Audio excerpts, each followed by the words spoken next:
la lumière, plan de la leçon, source, intensité, mesure, balance des blancs. 2. Température, couleur, l'exposition, l'éclairage, les couleurs et finalement conseil pratique.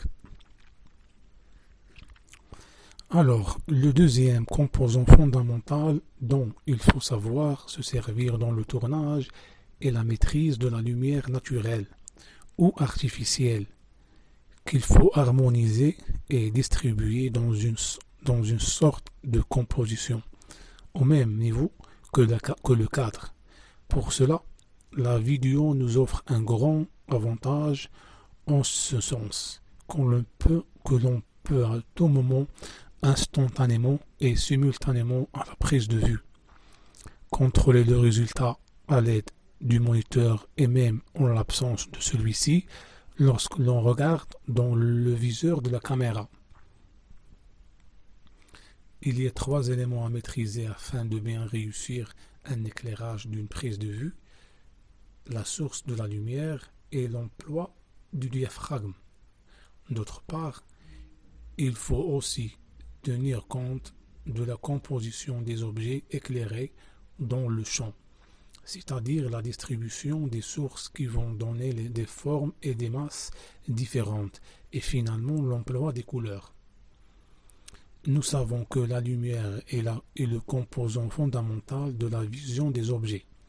Ainsi, pour enregistrer une image, il faut que la lumière éclaire directement ou indirectement l'objet pour que son image soit réfléchie et captée par l'objectif, transmise par le capteur et enregistrée par le magnétoscope. Il se propage de façon rectiligne et chaque direction qu'elle prend constitue un rayon. Elle est pourvue d'une fréquence ou longueur d'onde qui déterminera les couleurs et d'une intensité qui détermine l'éclairement.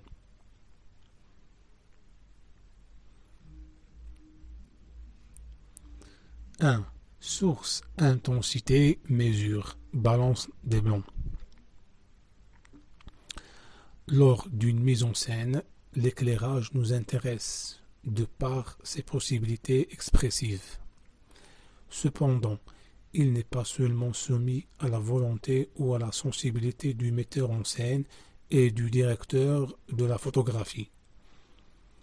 Des contraintes techniques, physiques liées au procédé d'enregistrement de l'image ainsi qu'à la mise en œuvre des appareils d'éclairage apparaissent. Quantité de lumière. Ces données de base correspondent à l'intensité, 2 au flux lumineux, 3 à l'éclairement, 4 à la luminance. Ces facteurs sont liés comme ceci.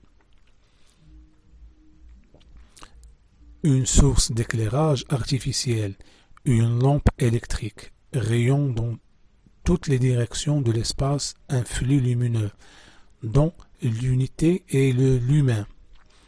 Ce flux a dans une direction donnée une certaine intensité exprimée en candela, CD. Une surface placée à une distance donnée de la source reçoit un éclairement qui s'exprime en lux. Enfin, cette surface éclairée renvoie une partie de l'éclairement reçu en direction de l'observateur, dans le cas qui nous intéresse, en direction de l'objectif de la caméra.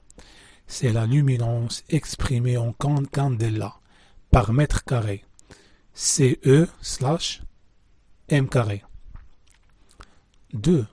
Le flux lumineux, exprimé en lumens, LM. Il indique la quantité globale de la lumière qu'une lampe émet dans toutes les directions. 3. L'intensité lumineuse. L'intensité lumineuse exprimée en candela, ED, indique le flux lumineux émis par unité d'angle solide, W, on appelle oméga, dans une direction donnée. Entre parenthèses, l'angle solide est l'angle au sommet d'un cône.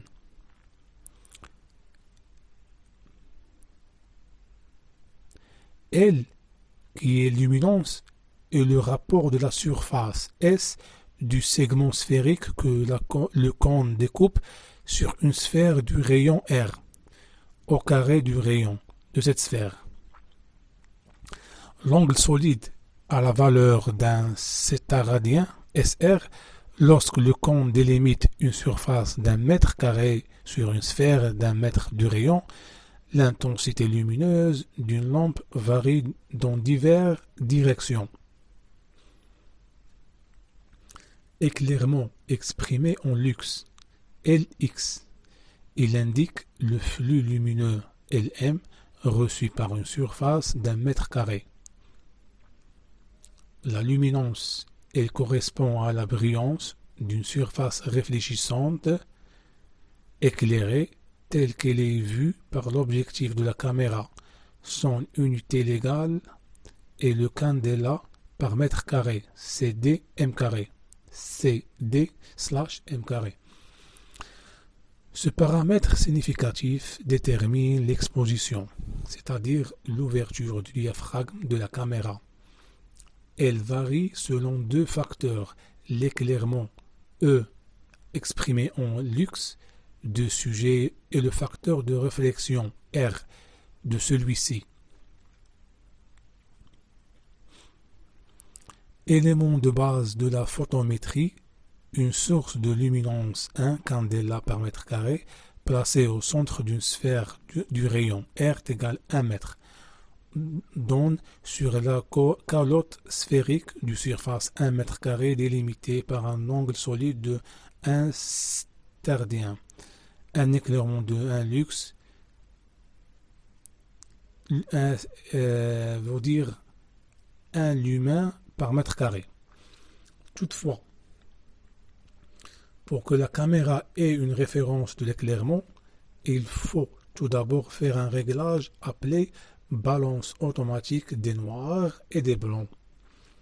Les niveaux de noir des trois voies, K d'une trait CCD, doivent être identiques, à savoir qu'à l'origine, ils sont réglés en usine mais peuvent se dérégler.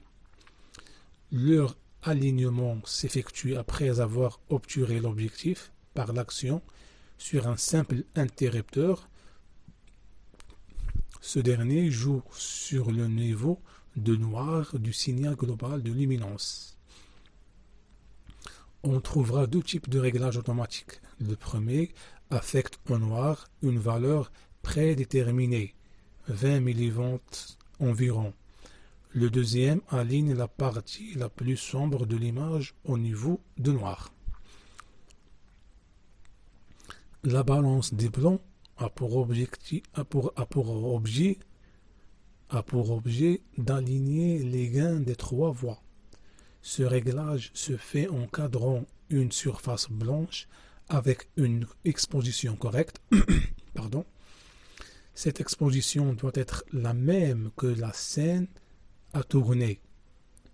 Un interrupteur met en œuvre l'automatisme afin que le signal RVB prenne une valeur de 700 mV, correspond au blanc.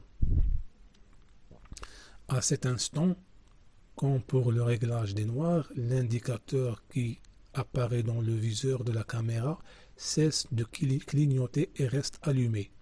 Cela va donc permettre à la caméra d'avoir un blanc de référence en fonction de l'éclairement de la scène qui est mis en mémoire et qui lui permettra de reproduire le plus fidèlement possible toute la gamme des couleurs du champ.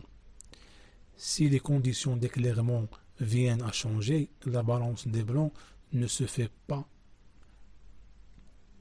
et par conséquent, il faudra augmenter l'éclairage.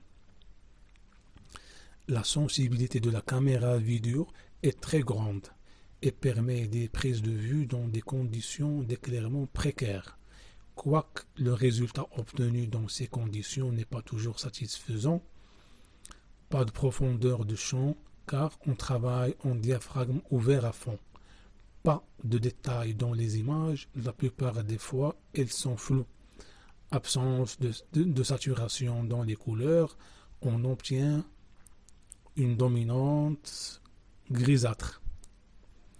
Absence de contraste. On voit ici le schéma de balance automatique des noirs et des blancs.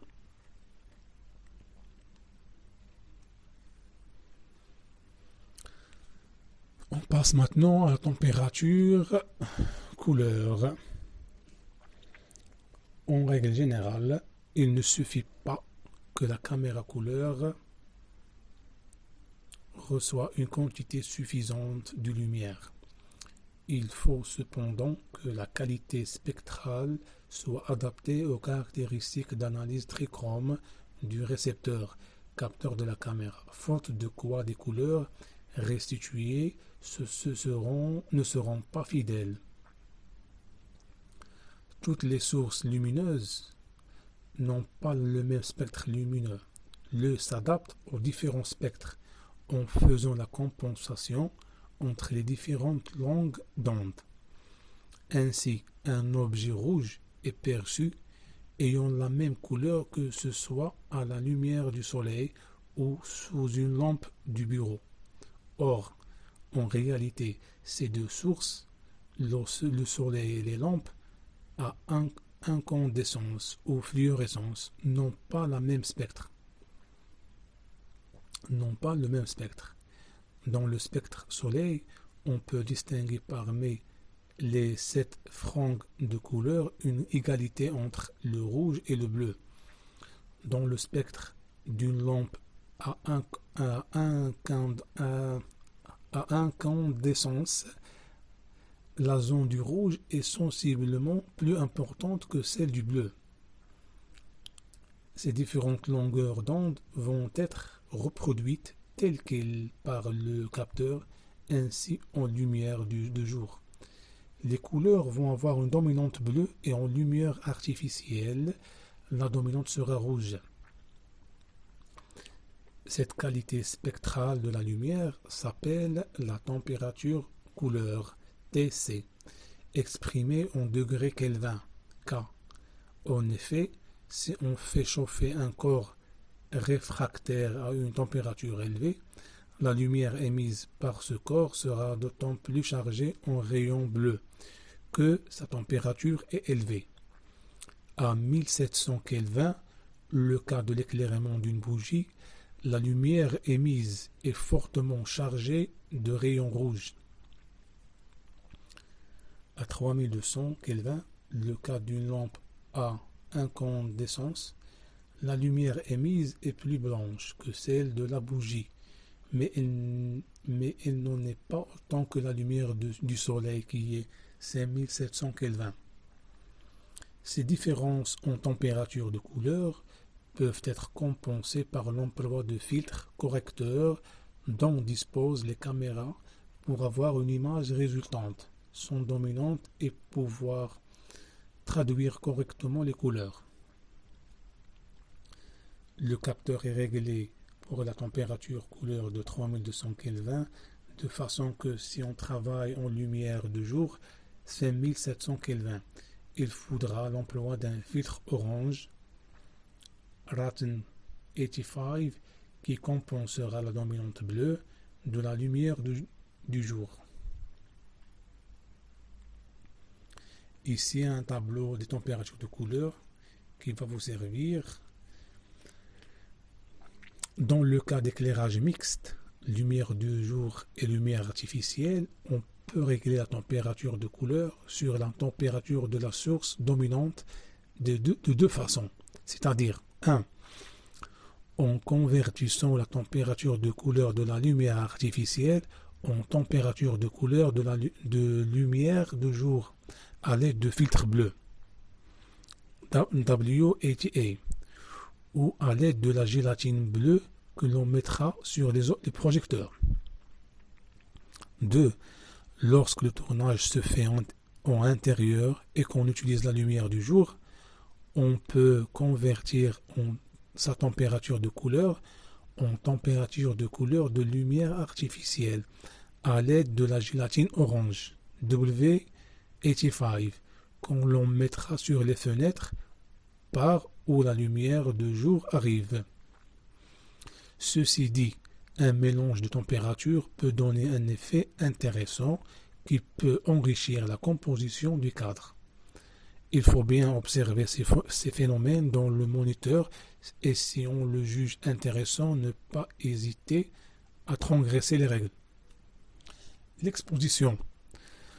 Lorsque la prise de vue, la quantité de lumière qui impressionne le capteur dépendra de l'ouverture de l'objectif.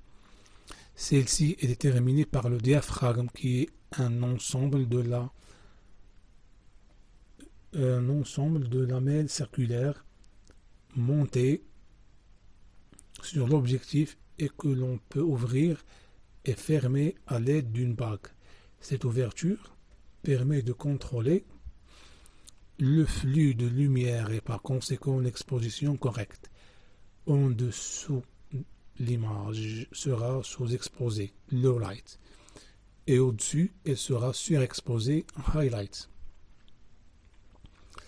Les valeurs d'ouverture du diaphragme sont établies selon une progression géométrique allant de f 1,2, plus grande ouverture, à f32, plus petite ouverture, que nous avons déjà étudié dans le chapitre précédent. La caméra vidéo portable dispose d'un réglage automatique de l'ouverture du diaphragme qui varie en fonction de l'éclairement, mais ce système comporte des inconvénients. Premier inconvénient, la mesure de la lumière est faite sur la moyenne de l'éclairement du cadre. Or, si la scène comporte un très grand contraste avec des valeurs très claires et très foncées, un personnage très éclairé sur le fond noir, la caméra adoptera une très grande ouverture, ce qui donnera une surexposition du personnage. 2. L'automatisme du diaphragme faisant changer l'ouverture en fonction de l'éclairement. S'il y a des variations de lumière brusques dues au mouvement des personnages ou au mouvement de caméra, ces variations vont être accusées par le diaphragme qui se traduira par des changements dans l'exposition, ce qui ne donne pas toujours un bon effet esthétique, car les zones surexposées débordant et voient les zones adjacentes, phénomène du pompage. De même, les zones non exposées bavent et ne donnent pas des formes nettes dans leur contour. Il convient donc de travailler en ouverture de diaphragme fixe pour éviter des variations et des altérations dans l'équilibre de l'exposition à l'intérieur d'une prise. Une petite remarque, l'exposition peut être faite en fonction du résultat sur le moniteur ou sur le viseur, ou bien sur la référence que la caméra donne en diaphragme automatique.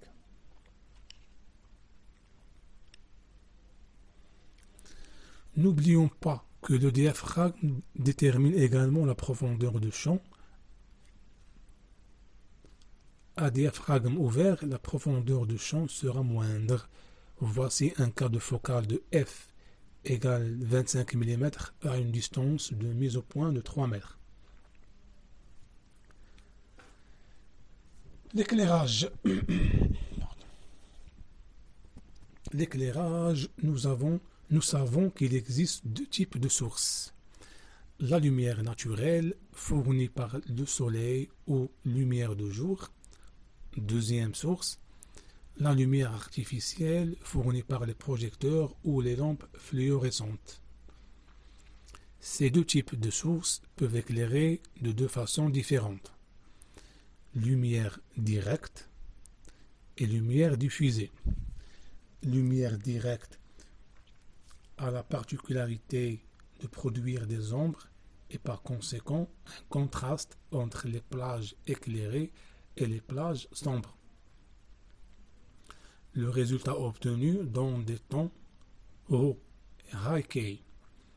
C'est le cas de la lumière avec soleil dégagé ou du projecteur nu. Ce type de lumière, dans des images très crues, accentue le relief et sature les couleurs. Elle sert à obtenir des effets dramatiques précis. Le deuxième type de source, lumière diffuse, éclaire uniformément et ne produit pas d'ombre. C'est le cas du soleil voilé, ciel couvert, projecteur dirigé vers le plafond ou équipé de diffuseurs. Elle produit un éclairage d'ambiance tamisé, diminue les contrastes et efface le relief, donnant des tons bas, loqués. La position de la source par rapport au champ et au personnage peut aussi donner des résultats différents. Ainsi, on peut distinguer lumière de face qui key light, et lumière frontale, lumière de contre-jour, lumière d'ambiance, lumière rasante, lumière latérale à 45 degrés. Lumière de face, ou bien key light, lorsque la source éclaire frontalement le cadre. Elle aplatit généralement et donne des contrastes exagérés. Lumière frontale, lorsque la source se trouve en face et au-dessus, ce qui provoque des ombres courtes et dures et en écrasant le personnage. Lumière de contre-jour, lorsque la source se situe derrière le sujet et elle éclaire face à la caméra. Elle efface les détails et ne révèle que la silhouette et les contours. Lumière d'ambiance, lorsque la source n'éclaire pas directement le sujet. Lumière rasante, lorsqu'elle arrive du bas, ce qui provoque des grandes ombres et dramatise fortement le sujet. Lumière latérale à 45 degrés qui correspond à l'éclairage classique. On passe maintenant à la lumière du jour. Lorsqu'on tourne en extérieur en lumière de jour, on dispose d'une seule source qui est le soleil. Dans le cas où le soleil est dégagé, la lumière est difficile à maîtriser car le contraste est grand à cause des ombres qui se produisent. Pour éviter cela, on peut utiliser des panneaux réfléchissants, blancs ou métallisés, orientés correctement pour éclaircir les zones ombragées. Ces panneaux agissent comme des diffuseurs.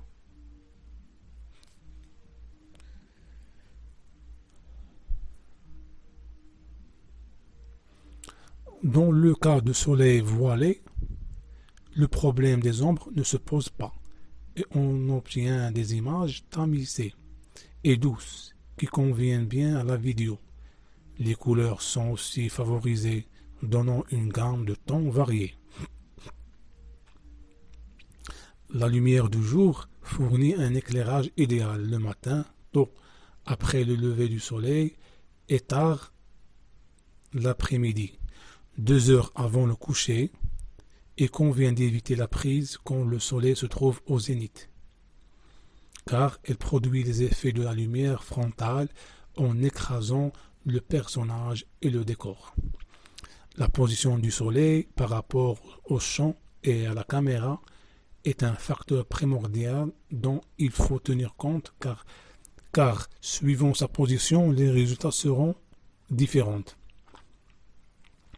Voilà 3 exemples différents. On peut faire une petite analyse pour voir vers l'impact du soleil ou la position du soleil. On passe maintenant à la lumière artificielle. Lorsqu'on tourne en intérieur, on a la possibilité de combiner les différentes sources et positions pour arriver à une bonne composition et par conséquent à une maîtrise totale de l'éclairage. En général, Un éclairage réussi comporte 4 types de sources. 1. Une source principale, assez puissante, de lumière directe, qui a pour objet de situer le centre d'attention de la scène. La position idéale se situe à 45 degrés de l'axe de la caméra, à partir de 2 mètres de hauteur. 2. Une source d'ambiance, donnant un faisceau de lumière diffuse. Son but est d'adoucir les ombres et le contraste produit par la source principale. Elle va éclairer les détails des zones sombres et ne doit pas être plus intense que la source principale. Elle peut se situer à 90 degrés de l'axe de la caméra. 3. Le contre-jour, qui sera aussi une source de lumière directe située 3/4 du dos du personnage. Il produira du relief en détachant le personnage du décor. Elle se situe à 120 à 160 degrés de l'axe de la caméra. 4. Les effets.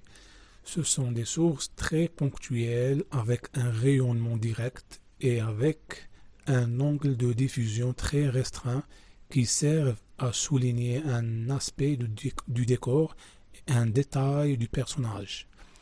Elle s'emploie beaucoup dans les plans rapprochés en éclairant plus fortement les yeux ou une partie du corps du personnage. 5. L'éclairage de fond. Le décor peut avoir besoin d'être éclairé séparément, surtout si on choisit un cadre large, plan général ou plan d'ensemble.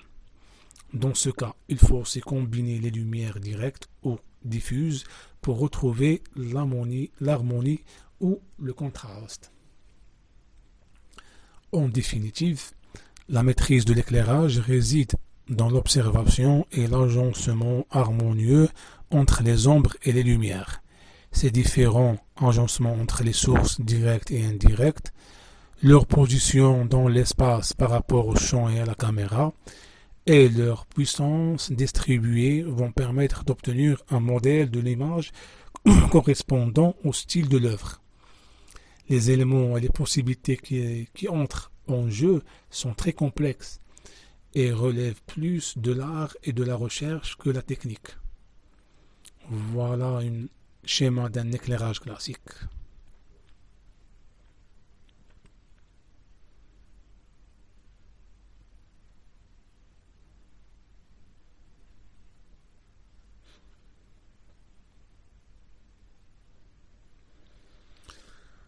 On passe maintenant au chapitre réservé aux couleurs. Très important ce chapitre.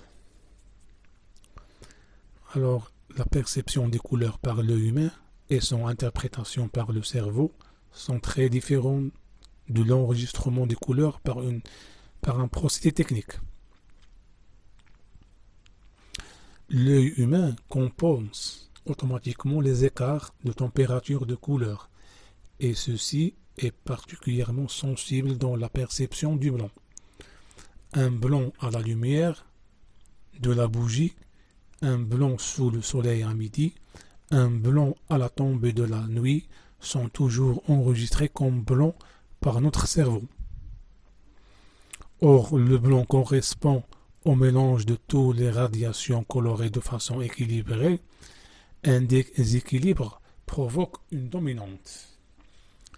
Le tissu blanc réfléchit la lumière. Tout déséquilibre dans la lumière incidente sera donc répercuté sur la couleur perçue. Mais le cerveau reconnaît l'idée de blanc et assamote automatiquement les aléas de la transmission de l'information. Il n'en est pas de même pour l'objectif et pour la caméra, d'où l'écart qui peut être perçu entre l'image vue en direct et l'image reproduite sur écran après enregistrement.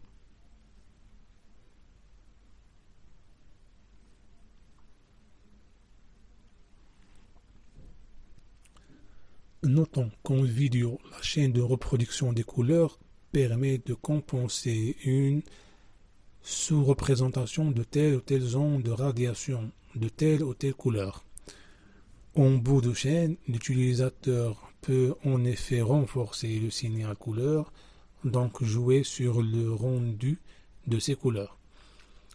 Nous avons vu que le blanc renvoie toutes les couleurs qu'il reçoit, alors que le noir absorbe toutes les radiations et ne réfléchit aucune radiation.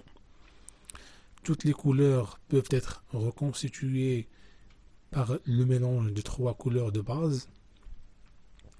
Si vous regardez de très près un écran vidéo couleur, vous verrez qu'il est constitué de points rouges, verts et bleus en 3 trames juxtaposées. Si le rouge, le vert et le bleu sont allumés, on perçoit le blanc. S'ils ont éteint tous les 3, on perçoit le noir. Toutes les autres combinaisons intermédiaires permettant de reconstituer toutes les couleurs. L'œil, on vient de voir, n'est pas un instrument d'analyse de la couleur.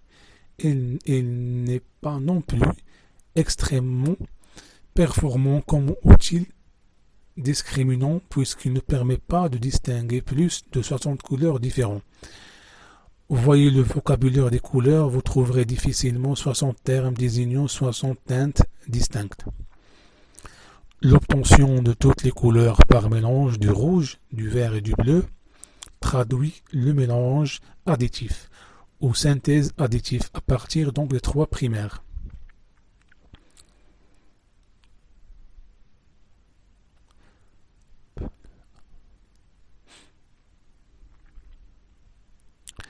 Faisons apparaître ces 3 couleurs primaires au sommet d'un triangle équilatéral inscrit dans un cercle que nous appellerons cercle chromatique.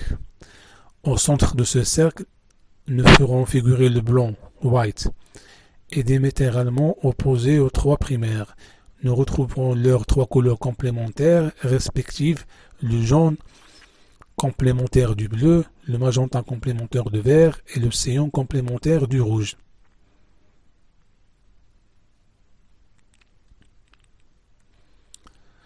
Voilà les 2 mélanges additif et soustractif. Ces couleurs doivent être gravées dans le cerveau parce que sont très intéressants. Ici, le cercle chromatique avec plus de détails.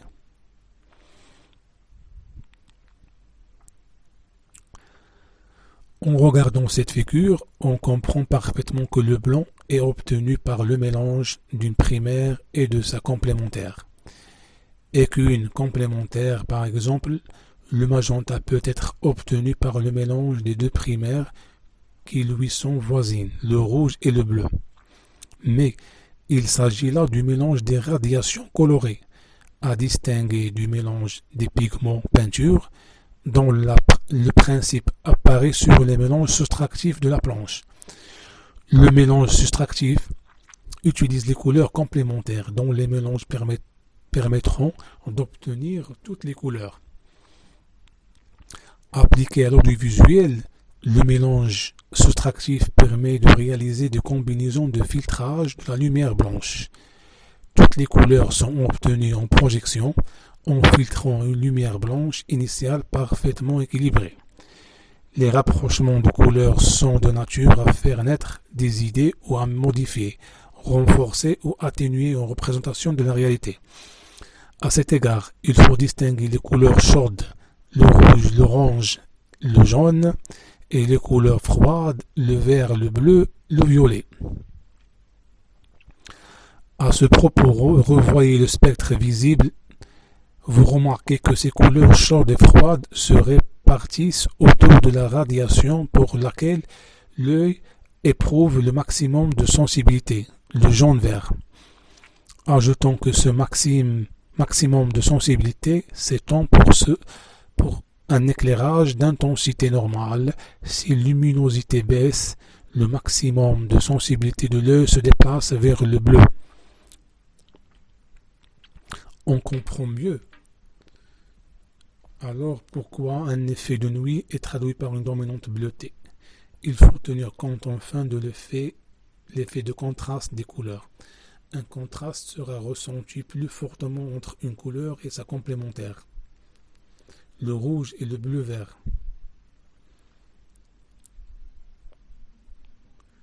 L'effet d'harmonie s'obtient plus souvent en associant deux couleurs complémentaires entre elles, ou primaires entre elles. Il faut cependant se méfier des règles simples et tenir compte du contexte. La sensation de couleur est donc le résultat de la réflexion de la lumière sur un objet qui absorbe toutes les radiations sauf celles correspondant à sa couleur. Ainsi, un verre transparent n'absorbe aucune radiation et il est perçu comme incolore.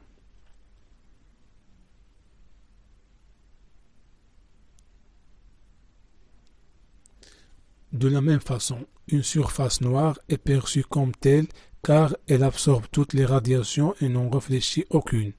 Dans le spectre, il y a 6 couleurs principales qui peuvent être reproduites par le dispositif audiovisuel. Ce sont spectre réel, rouge, orange, jaune, vert, bleu, indigo, violet et le spectre reproduit. Ces couleurs se divisent en primaire, rouge, jaune, bleu. Ils se caractérisent par ils ne peuvent pas être reproduites par le mélange des autres couleurs. Si on le projette sur un mur blanc simultanément superposé, on obtient la lumière blanche. Les couleurs secondaires, orange, vert, indigo, qu'on peut obtenir en addition de couleurs primaires entre elles. Orange égale rouge plus jaune, vert égale jaune plus bleu, indigo égale rouge plus bleu, blanc, rouge, bleu, vert, rouge, bleu, jaune. Le dispositif audiovisuel est seulement sensible à 3 couleurs et reproduit les restants par la synthèse additive.